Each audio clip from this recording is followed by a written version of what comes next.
श्री स्वामी समर्थ. जय जय स्वामी समर्थ. स्वामींचं नाव घेऊन आजच्या ह्या नवीन व्हिडिओला सुरुवात करते. मराठी वर्षात चातुर्मास काळाला अनन्यसाधारण असे महत्त्व आहे. कार्तिकी एकादशीला चातुर्मास काळाची सांगता होते. मराठी वर्षात येणाऱ्या एकादशी तिथीपैकी कार्तिक एकादशीचे महात्म्य वेगळे आहे. या दिवशी विष्णू प्रबोधोत्सव साजरा केला जातो.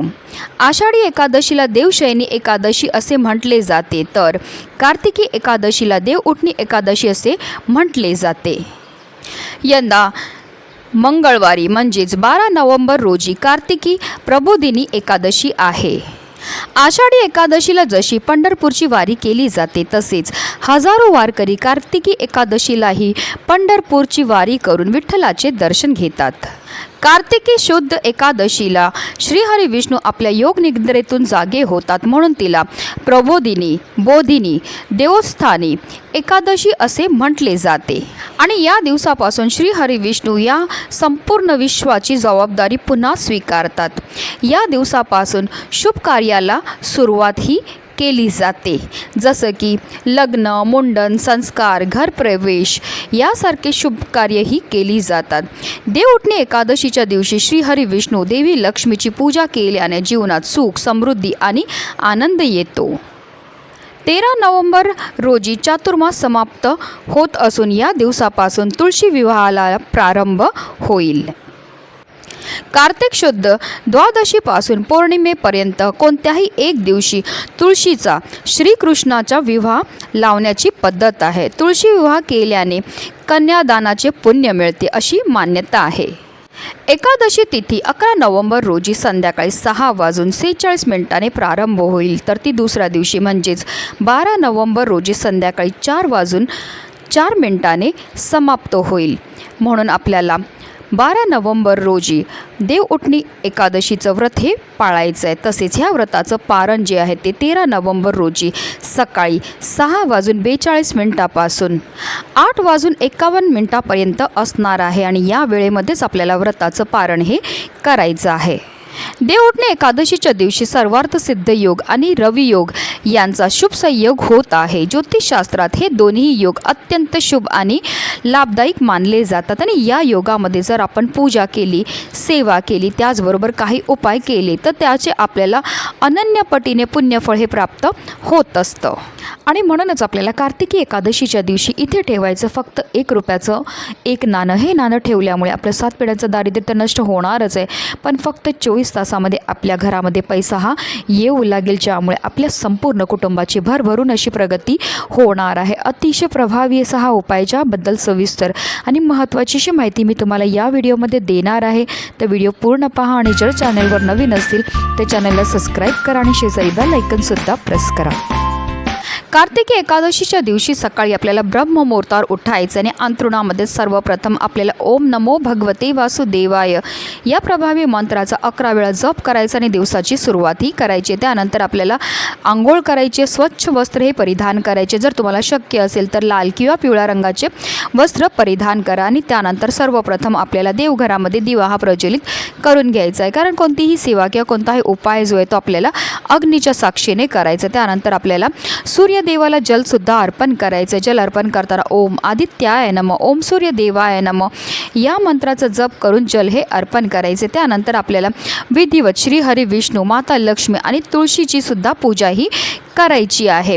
आपल्याला जर तुमच्याकडे बाळकृष्णाची मूर्ती असेल किंवा श्रीकृष्णाची मूर्ती असेल, विठ्ठलाची मूर्ती असेल, तर त्यांना आपल्याला जलाभिषेक करायचा आहे किंवा तुम्ही दुधाने अभिषेकसुद्धा करू शकता. दुधामध्ये तुम्हाला थोडीशी हळद टाकायची आहे आणि 11 पळी पाणी अर्पण करायचं आहे. प्रत्येक वेळेस पाणी किंवा दूध अर्पण करताना आपल्याला ओम नमो भगवते वासुदेवाय या प्रभावी मंत्राचा जप करायचा आहे आणि अभिषेक हा करून घ्यायचा. अभिषेक करून झाल्यानंतर त्यांना स्वच्छ पुसून त्यांच्या पुन्हा स्थानावर ठेवायचे. त्यांना हळद, चंदन, त्याचबरोबर त्यांना पिवळी फुलं अतिशय प्रिय आहेत, पिवळी फळं अतिशय प्रिय आहेत आणि सर्वात प्रिय त्यांना ती म्हणजे तुळस. तर तुळस अर्पण करताना आपल्याला आवर्जून आपल्या मनातली इच्छा बोलायची आणि हे तुळशीचं पत्र अर्पण करायचं आहे. हे पत्र अर्पण केल्यामुळे आपली कितीही कठीणातील कठीण इच्छा ही साक्षात श्रीहरी विष्णू पूर्ण करतात.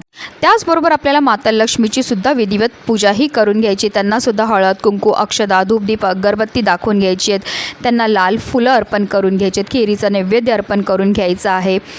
आणि आपल्याला तुळशी मातेची सुद्धा विधिवत पूजाही करून घ्यायची. तुळशी मातेजवळ सुद्धा आपल्याला शुद्ध गाईच्या तुपाचा दिवा हा प्रज्वलित करून घ्यायचा आहे. धूपदीप अगरबत्ती दाखवून घ्यायची. पण एकादशी आहे त्यामुळे आपल्याला तुळशीला जल अर्पण नाही करायचं. त्याचबरोबर आपल्याला तुळशीला स्पर्शसुद्धा करायचा नाही आहे. या दिवशी भगवान विष्णूंच्या शालिग्राम अवताराचा माता तुळशीसोबत विवाह हा केला जातो. म्हणजे आपण एकादशीपासून पौर्णिमेपर्यंत कोणत्याही एका दिवशी जे आहे ते तुळशीचा विवाह हा करू शकतात. आता हा उपाय आपल्याला कधी करायचा, तर हा उपाय आपल्याला कार्तिकी एकादशीच्या दिवशी तुम्ही अगदी सकाळपासून संध्याकाळपर्यंत सुद्धा करू शकतात. ह्या उपायाकरता आपल्याला 1 रुपयाचं एक नाणं हे लागणार आहे. कारण पैशाला सुद्धा माता लक्ष्मीचं स्वरूप हे म्हटलं जातं. लक्ष्मीपूजन दिवाळीच्या वेळेस जे आपण करतो तेव्हा आवर्जून आपण पैशाची पूजा ही माता लक्ष्मीच्या स्वरूपामध्ये करत असतो. आता ह्या 1 रुपयाच्या नाण्याला आपल्याला स्वच्छ धुवून आणि पुसून घ्यायचं. आणि आता हा संपूर्ण उपाय जो आहे तो आपण देवघरामध्ये बसूनच करणार आहेत. आता हे 1 रुपयाचं नाणं जे आहे ते आपल्याला आपल्या उजव्या हातामध्ये घ्यायचं आहे आणि आपल्याला 1 वेळा विष्णू चालीसाचं पठण करायचं आहे. त्याचबरोबर आपल्याला 1 वेळा विष्णू सहस्त्रनामाचं पठणसुद्धा करायचं. तर तुम्हाला विष्णू सहस्त्रनामाचं पठण करणं शक्य नसेल तर तुम्ही यूट्यूबला लावून द्या, तुम्ही श्रवण केलं तरीही चालणार आहे. त्याचबरोबर आपल्याला 1 माळ म्हणजे 108 वेळा ओम नमो भगवते वासुदेवाय या प्रभावी मंत्राचा जपसुद्धा करायचा आहे. ह्या सर्व अतिशय उच्च कोटीच्या सेवा आहेत. ह्या सेवा केल्यामुळे आपल्यावर फारच लवकर श्रीहरी विष्णू आणि माता लक्ष्मी प्रसन्न होत असतात. आता ह्या 1 रुपयाच्या नाण्यावर आपण ह्या सेवा केल्यामुळे हे नाणं अभिमंत्रित होतं. आता हे अभिमंत्रित नाणं जे आपल्या उजव्या हातामध्येच ठेवायचं आणि आपल्याला आपल्या मनातली इच्छाही बोलायची. तुमची जी पण इच्छा असेल ती मनोभावे बोलायची. आणि हे नाणं जे आहे ते आपल्याला आपल्या देवघरामध्ये असणाऱ्या श्रीहरी विष्णूंच्या मूर्तीसमोर अर्पण करायचं आहे. त्याचबरोबर आपल्याला 1 तुळशीचं पत्रसुद्धा आपल्या उजव्या हातामध्ये घ्यायचं आहे. आपल्या मनातली इच्छा बोलायची आणि ते तुळशीपत्रसुद्धा आपल्याला श्रीहरी विष्णूंच्या चरणावर जिथे आपण 1 रुपयाचं नाणं ठेवले त्यावर अर्पण करायचं आहे. आता हे जे नाणं आपण श्रीहरी विष्णूंच्या चरणावर अर्पण केलेलं ते संपूर्ण दिवसभर संपूर्ण रात्रभर तिथेच ठेवायचं आहे. आणि दुसऱ्या दिवशी आपल्याला काय करायचं आहे म्हणजे बुधवारी उठल्यानंतर स्नान करायची, देवपूजा करून घ्यायची आहे आणि त्यानंतर ते नाणं आपल्याला तिकडनं उचलायचं आहे. आता आपल्याला एक लाल रंगाचा कपडा घ्यायचा आणि त्यामध्ये हे 1 रुपयाचं नाणं जे आहे ते ठेवायचं आहे आणि त्याची एक पोटलीही तयार करायची आहे. आणि ही पोटली एक तर तुम्ही तुमच्या पाकिटामध्ये ठेवू शकतात किंवा तुमच्या घरामध्ये जिथे तुम्ही धन ठेवतात त्याच्यामध्ये ठेवू शकतात किंवा हा उपाय तुम्ही तुमच्या व्यवसायाकरता करत असाल तर तुम्ही व्यवसायाच्या गल्ल्यात किंवा तिजोरीमध्ये सुद्धा ठेवू शकतात. ही नाणं आपल्या पाकिटामध्ये किंवा तिजोरीमध्ये ठेवल्यामुळे आपल्या घराकडे माता लक्ष्मी ही आकर्षित होते आणि तिचं अखंड आगमन आपल्या घरामध्ये होत असतं. आपल्या घरामध्ये धन येण्याचे अनेक मार्ग हे मोकळे होतात ज्यामुळे आपलं दारिद्र्य नष्ट होऊन आपल्या संपूर्ण कुटुंबाची भरभरून अशी प्रगती होणार आहे. म्हणूनच व्हिडिओ जास्तीत जास्त लोकांपर्यंत शेअर करा जेणेकरून प्रत्येकाच्या आयुष्याचं कल्याण हो हीच मनामध्ये इच्छा. श्री स्वामी समर्थ. जय जय स्वामी समर्थ.